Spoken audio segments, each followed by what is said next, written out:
Hello dear students, welcome again to maths Gurukulam. स्वागत है आपका मैथमेटिक्स के इस सीरीज में, जहां पे आप पर डे एक नया क्वेश्चन सीखते हो और साथ में एक नया कॉन्सेप्ट भी लर्न करते हो। तो आज का क्वेश्चन भी बहुत ही इंपॉर्टेंट होने वाला है, जैसा कि प्रीवियस क्वेश्चन था, और ये क्वेश्चन भी कॉम्पिटेंसी फोकस्ड क्वेश्चन से लिया गया है। तो आपके लिए बहुत ही इंपॉर्टेंट क्वेश्चन है। दिल लगाकर, जान लगाकर, जैसे भी चाहो पूरा ताकत समेट करके और कंसंट्रेट होकर के देखना। तो चलो चलते हैं अपने क्वेश्चन पे और देखते हैं कि हमारा क्वेश्चन क्या है। ठीक है, क्वेश्चन है हमारा 2x square minus 4x plus के एक पॉलिनोमियल है, जहां पर k is non zero real number है। ठीक है, इस fx को अगर मैं x प्लस 2 से डिवाइड करता हूं तो रिमाइंडर -14 बचता है, ऐसा इस क्वेश्चन में दिया गया है। Find the zero of the FX. आपको क्या निकालना है? इस पॉलिनोमियल का जीरो निकालना है, लेकिन ये जीरो तब मिल पाएगा जब आपको ये के मालूम रहेगा। तो सबसे पहला काम हमारा के फाइंड आउट करने का होगा। आगे चलते हैं, और भी कुछ इसमें बोला जा रहा है कि shown below the graph of the FX. यहां ग्राफ दिया हुआ है एफएक्स का, इस ग्राफ को ध्यान से देखिए। The vertex is the minimum value of FX. ये जो वर्टेक्स है ना, ये एफएक्स की सबसे छोटी वैल्यू ये यहां पर आती है, एफएक्स के फॉर्म में, वर्टेक्स के फॉर्म में दिखती है। ठीक है, ये बताया गया है। और ये डॉटेड लाइन है ना, इसको लाइन ऑफ सिमेट्री बोलते हैं। मींस डॉटेड लाइन के दोनों साइड जो ग्राफ है एग्जैक्टली सेम एक जैसा होगा, इसीलिए इसको हम लाइन ऑफ सिमेट्री बोलते हैं। अब आगे क्या बोला जा रहा है? At what point does the axis of symmetry intersect the x axis. किस पॉइंट पर ये axis of symmetry x axis को यानी इंटरसेक्ट कर रहा है, मतलब आपको ये वाला पॉइंट फाइंड आउट करना है। और साथ में find the minimum value of FX. और इस एफएक्स की मिनिमम वैल्यू मींस आपको वर्टेक्स का मान के चलो कोऑर्डिनेट निकालना है, एक तरह से आप समझ लो। मतलब वर्टेक्स की वैल्यू निकालनी है, एफएक्स की मिनिमम वैल्यू निकालनी है। ठीक है, तो वही हमारा वहां से वर्टेक्स का कोऑर्डिनेट का काम करेगा। ठीक है, ये क्वेश्चन आपको समझ में अच्छी तरह आ गया क्वेश्चन क्या है। तो सबसे पहले हमारे पास जो fx है उसको मैं लिखता हूं कि हमारा fx है क्या, पॉलिनोमियल हमारा क्या है। हमारा पॉलिनोमियल fx है ये कि fx equal to 2x square minus का 4x प्लस का k। और इस पॉलिनोमियल को डिवाइड करने वाला पॉलिनोमियल है gx, ये है हमारा x प्लस 2। जो इसको मैंने gx लेट किया और gx कितना लिया हमने, x प्लस 2 लिया। तो अब बताइए, आपने रिमाइंडर थ्योरम पढ़ रखा है। रिमाइंडर थ्योरम क्या बोलता है कि अगर किसी पॉलिनोमियल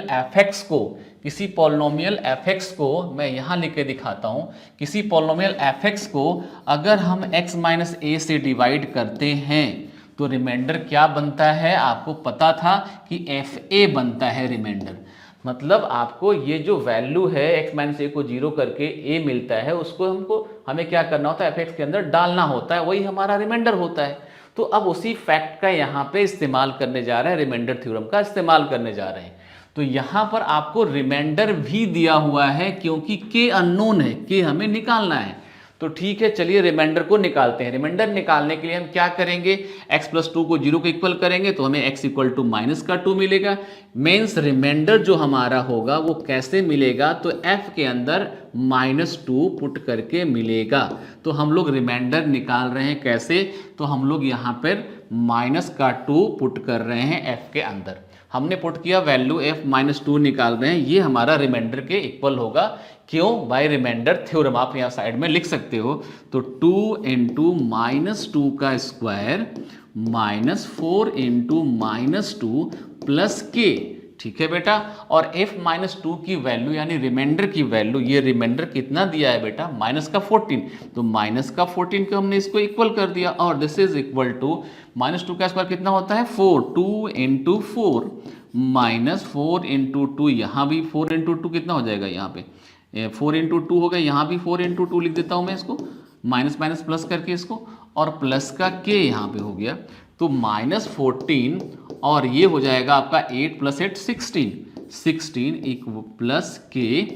ठीक है, और यहाँ से k की वैल्यू आपको मिल गई बेटा, -14 प्लस 16 कितना होता है, -30। ये -30। तो आपको k की वैल्यू मिल चुकी है। k की वैल्यू ही नहीं मिली, आपको ये पॉलिनोमियल मिल चुका है। पॉलिनोमियल आपको मिल चुका है। तो पॉलिनोमियल क्या मिल गया आपका, हम इस पॉलिनोमियल को लिखते हैं, हमारा पॉलिनोमियल क्या हो जाएगा आगे देखते हैं। पॉलिनोमियल हो जाएगा एफ एक्स इक्वल टू हमारा ये x square minus 4x minus 30, क्योंकि हमारा इतना तो पहले से था और k था यहाँ पर 2x स्क्वायर था, sorry 2x square minus 4x minus 30 था हमारा, ठीक है। k था तो k की जगह हमने पुट कर दिया, हमने वैल्यू माइनस 30 मिल चुका है। अब हमें क्या निकालना है, अगला टारगेट हम देखें। हमने तो अभी पॉलिनोमियल निकाला, अब निकालना है find the zero of the F x, मतलब हम इस पॉलिनोमियल का जीरो फाइंड आउट करना है। तो हम जीरो फाइंड आउट करने जा रहे हैं इस पॉलिनोमियल का।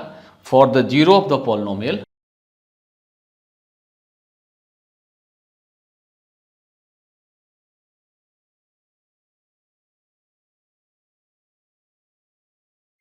एफ एक्स को हमें जीरो के इक्वल करना पड़ेगा, क्योंकि जीरो निकालने के लिए पूरा पॉलिनोमियल की वैल्यू जीरो रखनी पड़ती है। तो हमने पॉलिनोमियल की वैल्यू को जीरो रखा तो क्या मिला, देखो 2x square minus 4x minus 30 equal to zero. और यहाँ से 2 को थ्रू आउट से डिवाइड कर दो तो अब क्या मिलेगा बेटा, देखो यहाँ से 2 डिवाइड कर 2 से थ्रू आउट तो आपको मिलने वाला है x square minus 2x minus 15 equal to zero. और उसको फैक्टराइज करते हैं तो जीरो मिल जाएंगे, फैक्टराइज करिए तो एक्स स्क्वायर माइनस का 5x और क्या बन जाएगा प्लस का 3x, तभी तो आएगा माइनस का 2x और माइनस का 15 इक्वल टू जीरो। और यहाँ से अगर हम x कॉमन लेता हूँ तो बनेगा x माइनस 5 और 3 कॉमन लिया तो बन गया x minus 5 equal to zero. और यहाँ से आपका x माइनस 5 दोनों में कॉमन है, कॉमन लीजिए तो x माइनस 5 बाहर आ जाएगा और आएगा आपका ये x plus 3 equal to zero.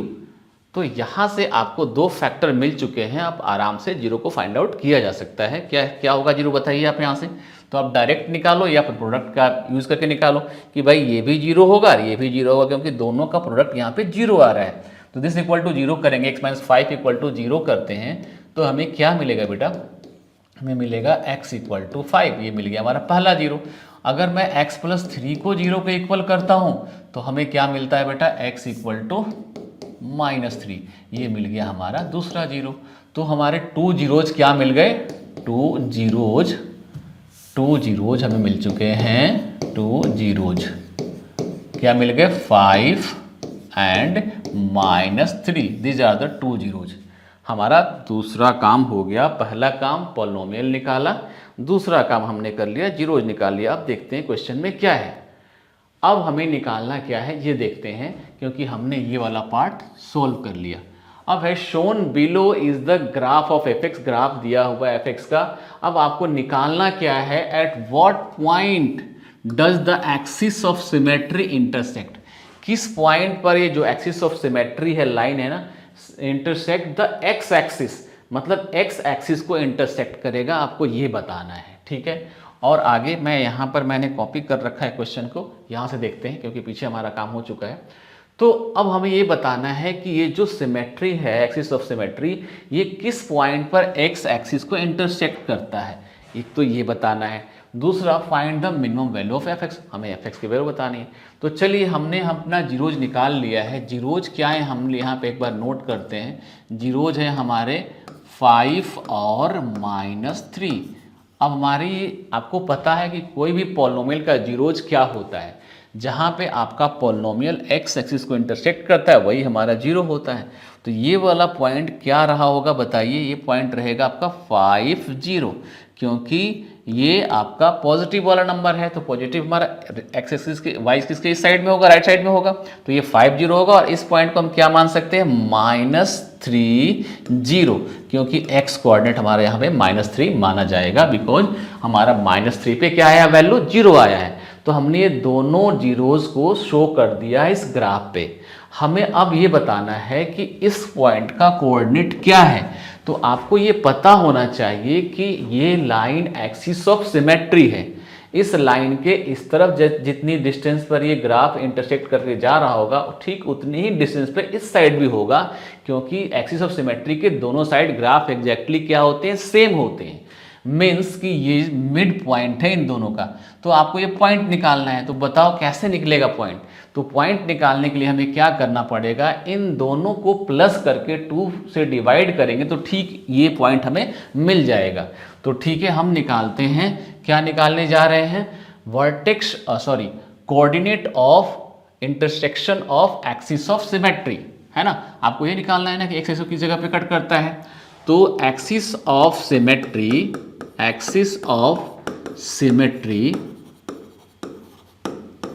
Intersect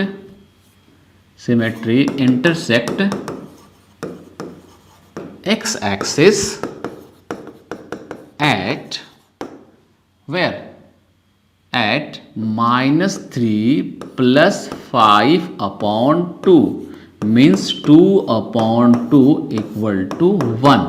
means x axis को 0 यानी 1 पे कट कर रहा है। मीन्स ये इस पॉइंट का कोऑर्डिनेट आपको मिल चुका है 1 0। हमें मिल गया कि एक्स एक्सिस को वो 1 पे इंटरसेक्ट करता है, कौन, एक्सिस ऑफ सिमेट्री। अब हमें निकालना है बेटा कि वर्टेक्स जो है, जो minimum value of F x वो क्या होगा। तो minimum value of F x के लिए हम क्या सोच सकते हैं, कैसे थिंक कर सकते हैं, ये मैं बताने वाला हूँ, बहुत ही ध्यान से सुनना। देखो ये जो एक्सिस ऑफ सिमेट्री है ना, ये वर्टेक्स से पास कर रहा है। इसका मतलब जो इसका एक्स कोऑर्डिनेट है यानी 1 0, वही इस वर्टेक्स का भी एक्स कोऑर्डिनेट होगा यानी 1।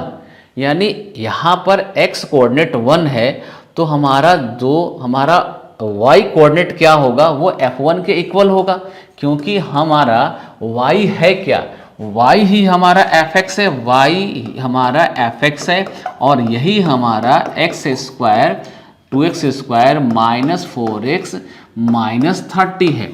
ये हमारा एक पॉलिनोमियल है, यही हमारा fx ही हमारा क्या है, y है।